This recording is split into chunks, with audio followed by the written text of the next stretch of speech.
All right, thank you so much for those of you who are joining us. We're going to get started, and please know that this webinar is going to be recorded also. And so for those of your colleagues that may have missed it or whatnot, we are more than happy to send you the recording afterwards and the PowerPoint.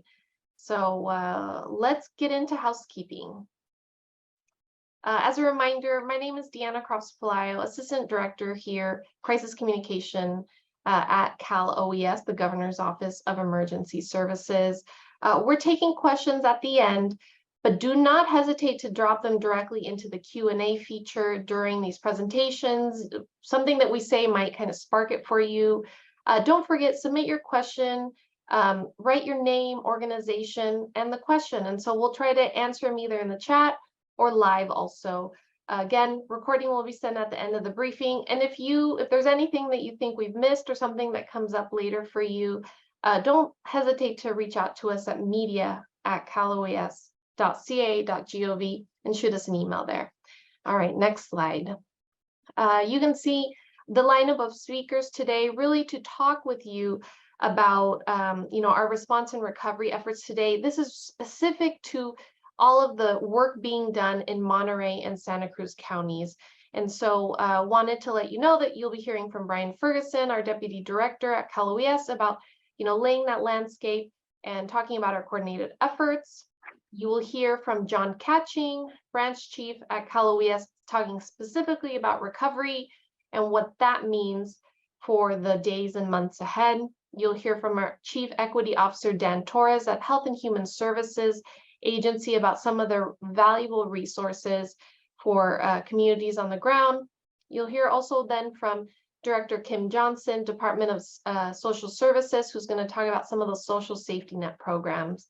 Then we'll remind you of some of the resources we have, and then really have the opportunity to hear from you guys, submit questions, answer those as well at the end. So with that, I'm going to go to our next slide, where I believe we're bringing Brian Ferguson, Deputy Director, Crisis Communication and Media Relations at Cal OES. Thank you so much, Brian. Thank you, Deanna, and good afternoon, and thank you everyone who's joined us today. I want to start by thanking all of our CBO partners, community-based organizations, non-governmental organizations, faith-based organizations, who to date have been such a vital part of our state's ability to respond to the challenging storms that we've faced since the beginning of January. Certainly, we are seeing an unprecedented level of rain, snow, and impacts across our state. We've experienced 12 plus atmospheric rivers since late December, which have had impacts all the way from San Diego in the south to Siskiyou near the Oregon border, and have impacted from the mountains where we have historic snowfall totals to the sea where we're having landslides, debris flows, and so many community impacts. This is really climate change playing out before us. We understand that there are severe impacts to so many communities across the state. The work that each of you do on the ground is a vital part of that emergency response and recovery update. I just wanted to start by painting a picture of the effort underway on behalf of the state to support our communities. It really has been an all-in response on behalf of the state of California. Year to date, we've invested more than $60 million in direct response and recovery actions. That number will continue to climb, likely in the tens of millions in the days to come as it's tallied. But so this is the deployment of first responders from the California National Guard, who has crews from their Task Force Rattlesnake, who've been digging out families in San Bernardino County, the California Department of Forestry and Fire Protection, CAL FIRE, who has more than 33 hand crews on the ground. These are the folks who traditionally do the hard work during the summer of digging fire line. Now they're digging out critical infrastructure, homes, protecting communities. And it really is all of our state boards, agencies, departments have a role in what's happening.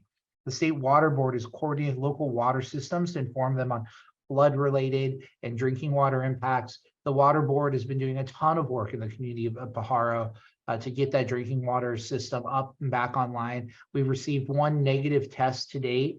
If we receive another negative test we'll be able to actually get potable water back flowing to that community. So that's an incredible effort that's been underway there. Our Department of Water Resources has dispatched flood fighting teams from Monterey and Pajaro who are shoring up levees there to the Central Valley, where we continue to have impacts in Tulare, King, and Kearns counties. And they have folks who are putting rock, debris, sand in place to shore up the levees. More than 10,000 super sacks, which are huge containers of sand and gravel to plug breaches. The flood operation centers likewise been activated around the clock to support this long-term flood risk. The California National Guard, as we mentioned, has 59 soldiers and 20 high water vehicles doing work all across the state. Caltrans has mobilized more than 3,500 hand crews to clear roadways and keep our bridges and roads open, and we thank them for their round-the-clock work. And they've plowed more than 530 million cubic yards of snow off our roadways, which is just astonishing. The California Labor and Workforce Development Agency is working to ensure our workplaces remain safe and culturally competent to protect workers so they're not put in a dangerous situation. They've also been helping with interpreter access, field and workforce efforts to educate Californians about their rights under a disaster. Our California Department of Food and Agriculture has opened up 11 of their fairgrounds statewide to emergency response personnel. In the Central Valley alone, they've relocated more than 2,500 head of cattle from dangerous places. And our California volunteers have deployed AmeriCorps members all across the state to help in the direct disaster response efforts. So as you can see, it's a large, complex response, and we're looking to make it even bigger, to bring in even more help. As likely you saw earlier this week, Governor Newsom requested a presidential major disaster declaration to support ongoing response and recovery to the storms. This is the highest level of federal assistance we can request. My colleague John is going to speak in a minute about what goes into making that request. It's one of those where we want to move as quickly as possible while still ensuring that we meet the criteria laid out in federal law. We'll go to the next slide, please. So before we talk to you a little bit more about the major disaster declaration, we just wanted to share the work thing you know about so acutely already is that the importance of a coordinated response amongst our volunteer organizations in the communities. Cal OES Recovery is working with local governments and communities like Santa Cruz to use our voluntary agency liaisons, which are our state or local leaders who help coordinate amongst all of you, the community-based organizations, that connect people with the resources they need. CBOs can connect with survivors and offer assistance. And so the voluntary agency liaison is an important conduit for you to bring questions that you have and be part of the broader response effort. This is not where to send requests for aid. This actually be part of the broader aid bringing effort. And so if you want to do that, we'd encourage you to reach out to Val, V-A-L, at caloes.ca.gov. We'll also be establishing a long-term recovery group and bringing organization and structure into the counties to be part of the response effort, not just today and not just tomorrow, but for the future and going forward. And we know that there is state efforts that need to happen, federal efforts that need to happen, local efforts, but also there's a critical role for our community-based organization partners to play. We want to work closely with you. So there's ways to connect there. And with that, I'll turn it back over to my colleague, John, and we're happy to take questions at the end. Thank you. Thanks, Brian. Appreciate it. John, you're up next. And then I want to remind folks, don't forget to put your questions in the Q&A so we can answer anything you may have. John, there you go. Great. Thank you, Deanna, and thank you, Brian. So thank you all for being here today. Just wanted to walk through the major disaster declaration that was requested to the president and what goes into that. We start work for recovery as soon as a disaster starts as well. So we are in close communication with local jurisdictions as they are working through the response phase, the life safety protective measure phases, to collect up the documentation and costs associated with those response efforts, along with any damages to permanent infrastructure that's owned by those local governments. As we work through that process, we are looking at the federal requirements to request assistance from FEMA and from the president. And we were able to get the major disaster declaration requested by Governor Newsom earlier this week for the counties that are listed here for both individual assistance and public assistance. However, this does not mean that we are done assessing damages or that we have asked for all of the counties that we would request.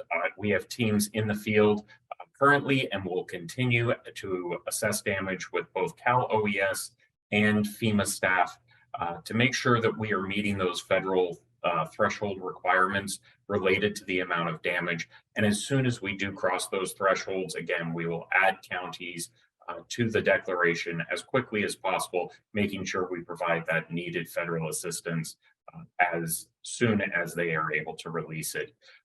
We'll continue those damage assessments either until the damage and costs have ceased to be incurred or until all of the appropriate jurisdictions have been added. But we work very closely with our FEMA partners, with the federal government, and with local government to make sure that this is all quantified as quickly, safely, and accurately as possible, and we'll continue to do so throughout the event. So with that, I'll pass it back to Deanna. Thank you. Thanks so much, John. Really appreciate it. I'm going to hand it over now to Dan Torres, Chief Equity Officer for the California Health and Human Services Agency. So we can hear a little bit about some of the resources over there. Thank you, Deanna. Good afternoon, everyone. Thank you for joining us. I'm Dan Torres. As Deanna just said, I'm the Chief Equity Officer at California Health and Human Services Agency. I'm also part of a task force that has been put together with California Office of Emergency Services, which has brought together agencies and departments across state government to respond to the storms and address the needs of vulnerable populations. And we're focusing on, in particular, people who are homeless or unsheltered, people who are older or medically vulnerable, people with disabilities, people in congregate facilities, medical or non-medical, as well as immigrants and farm workers. And the task force meets daily. It's coordinating the state agencies, identifying and addressing unmet needs, closing gaps, ensuring comprehensive operational preparedness and response in support of Californians at greatest risk during these storm events. In a moment, you're going to hear from Director Kim Johnson of the Department of Social Services about her work with her team as they're engaging with the community to provide food, shelter, and other public benefits. She'll also get into more detail about the materials available for community members, including the Guide to Disaster Assistance for Immigrants, which covers information about the types of federal, state, and local disaster assistance services available in California.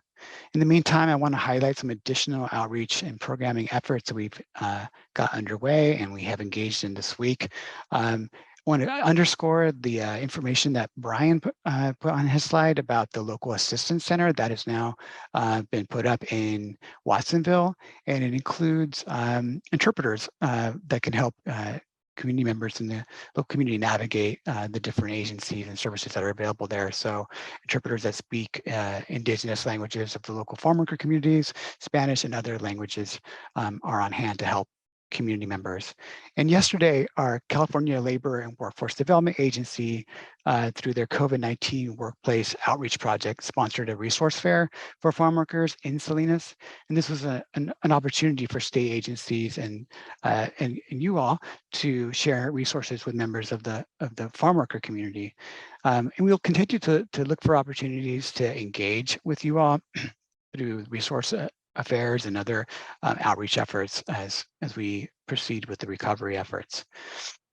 And as Brian and John mentioned, the governor requested a presidential major disaster declaration to bolster the emergency response and recovery for multiple counties.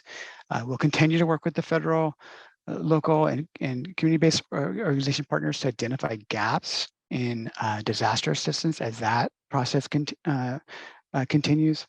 We're also mobilizing existing funds to provide disaster recovery services for immigrant Californians experiencing the ongoing impacts of floods and the recent weather events. We're looking to address some of the gaps in the federal programs, specifically for immigrants who are not eligible for those programs because of the lack of immigration status. In addition, I want to underscore that we're we're also helping mixed status immigrant families. And I'm speaking of families who have perhaps like US citizen child or someone else in the family that has a qualifying immigration status that makes them eligible for existing public benefits.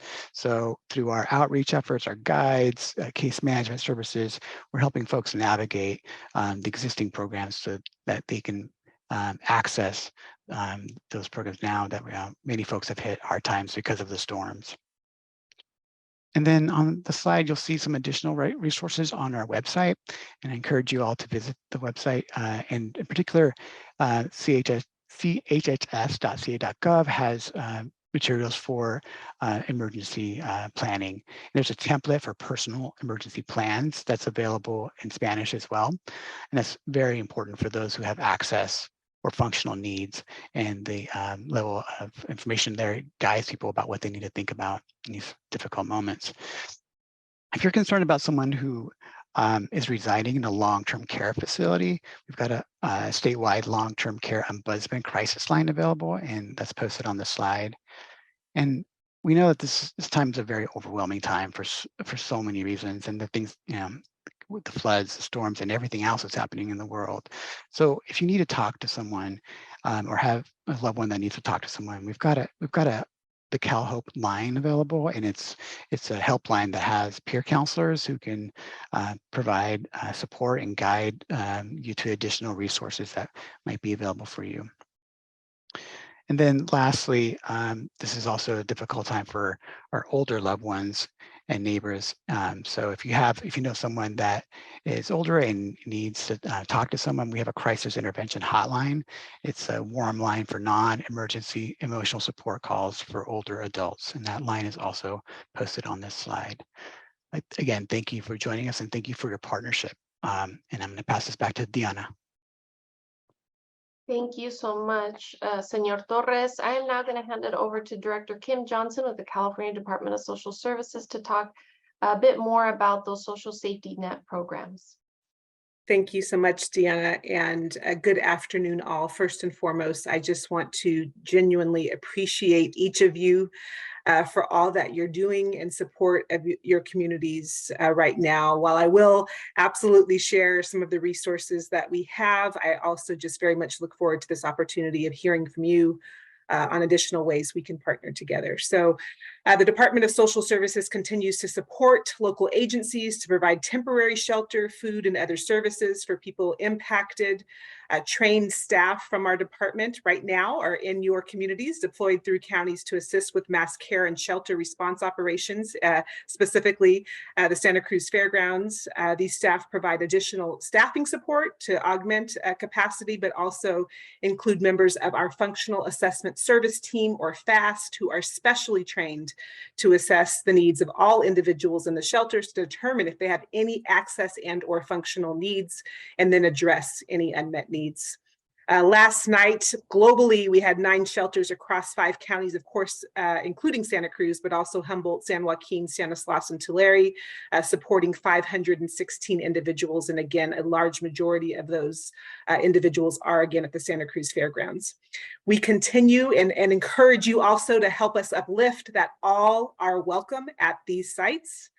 And again, as it relates to additional safety net resources, we're continuing working with the locals to help coordinate those food and water and other supplies such as diapers and formula to ensure everyone has what they need.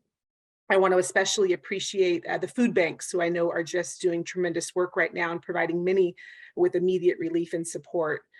The Department of Social Services, our request to the federal government was recently approved for the replacement of food benefits for existing CalFresh recipients impacted by the storms, including the power outages. Over 42,000 people receiving CalFresh who live in 120 zip codes across 28 counties will receive an additional 50% of their regular CalFresh and emergency allotment benefits. These benefits are automatically loaded on the recipient's electronic benefit transfer, or EBT cards, and that'll happen by this weekend. Another component of our all of government emergency response includes, as you heard from Mr. Torres, our Disaster Assistance Guide. It's a compilation of resources available at the website. You can see on the slide here. It also includes a specific immigrant resource guide to provide information about assistance, including public benefits that are available to immigrant Californians, and it's again available in English and Spanish. It's everything from shelter, housing, food, employment, job resources, and much more. Next slide, please. As you've heard, Governor Newsom requested a presidential major disaster declaration to bolster emergency response. As this response is pending an approval, the Department of Social Services is also working to submit requests to the federal government to stand up programs like Disaster CalFresh, which you are likely familiar with, that can help meet the temporary nutritional needs of disaster victims of modest incomes, regardless of immigration status following a natural disaster. So we successfully launched this resource in response to the January storms across 14 counties, serving 3,935 people and issuing over $1 million in food benefits. So please, again, stay tuned for the outreach periods. We're hoping to get that approval very quick. And then we'll have those outreach and information sessions and really encourage your partnership to get out the information around the availability of Disaster CalFresh. And there's some additional information on the slide there related to eligibility components. We also know that not all communities may be eligible for individual assistance and the additional resources that are put forward under the declaration, and supporting California for All and undocumented workers in communities ineligible for FEMA due to immigration status. We are mobilizing existing funds from our state's Rapid Response Fund to provide disaster recovery services for those that have been impacted and again not eligible for other supports. These efforts also include ensuring mixed status families are accessing federal and state resources that they may be eligible for. So we are currently working to fund partners in counties impacted by these recent events, including case management and direct assistance for eligible individuals. The selected local partners will announce the details of their programs once they receive the notice of funding awards and can begin providing those services. So we're very working kind of full speed on getting those resources out together and in partnership with you. In the meantime, we continue to work with all partners to meet the needs of communities. We again are grateful for your leadership and support, and very much look forward to doing more together to address any unmet needs. Thank you so much. I'll turn it back over to you, Deanna. Thank you so much, Director Johnson. With that, let's go, community resources slide.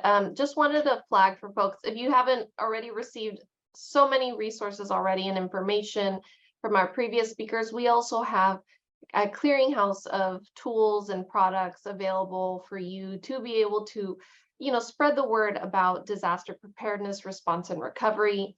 In particular, we have a suite of materials on staying safe after a flood, even before and during as well.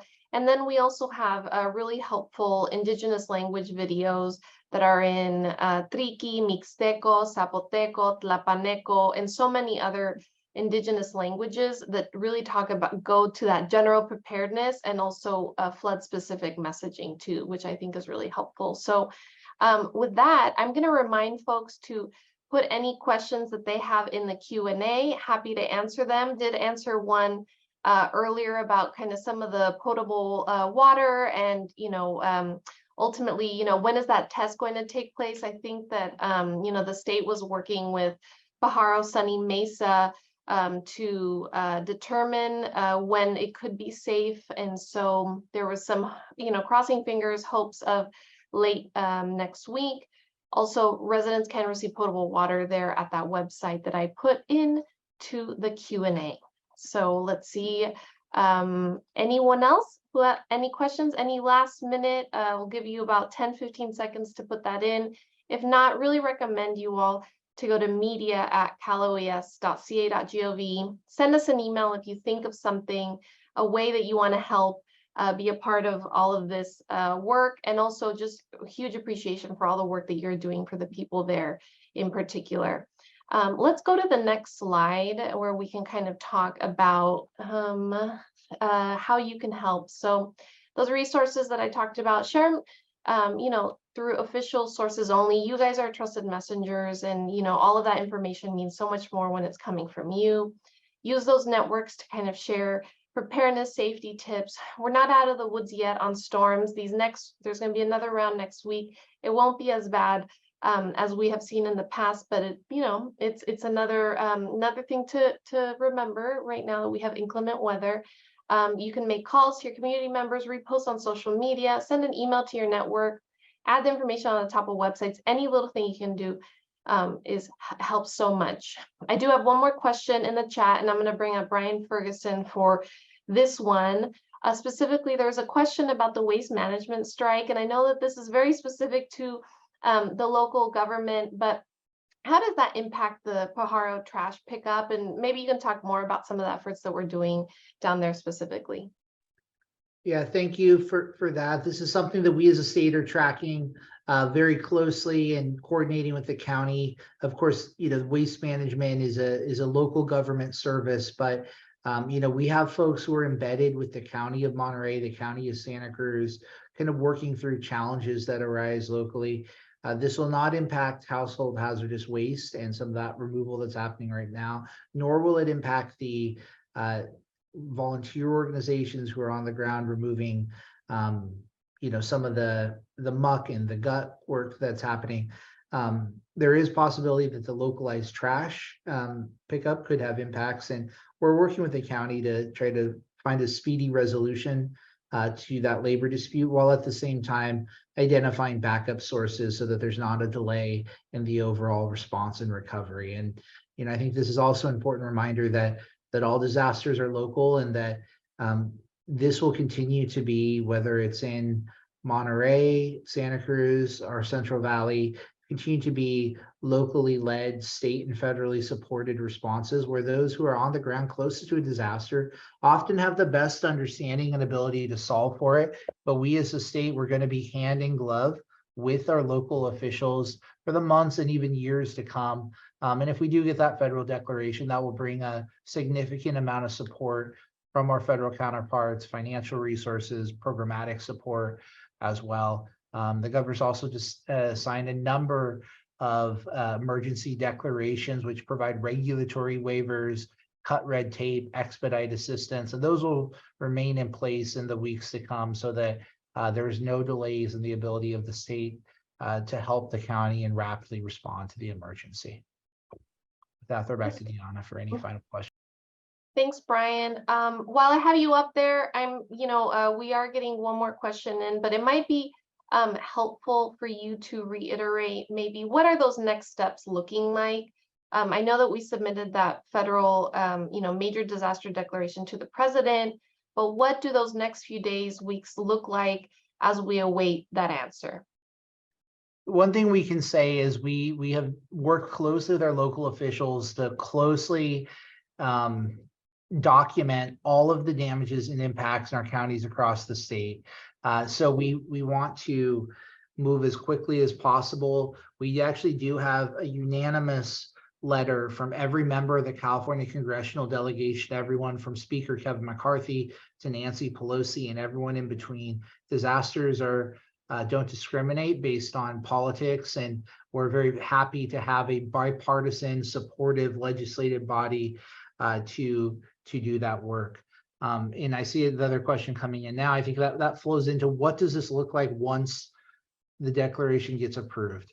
I want to emphasize that largely that FEMA support will be financial. There will be some programmatic support. We do already have an emergency declaration in place, which gives us access to FEMA commodities, FEMA personnel on the emergency response side of the house.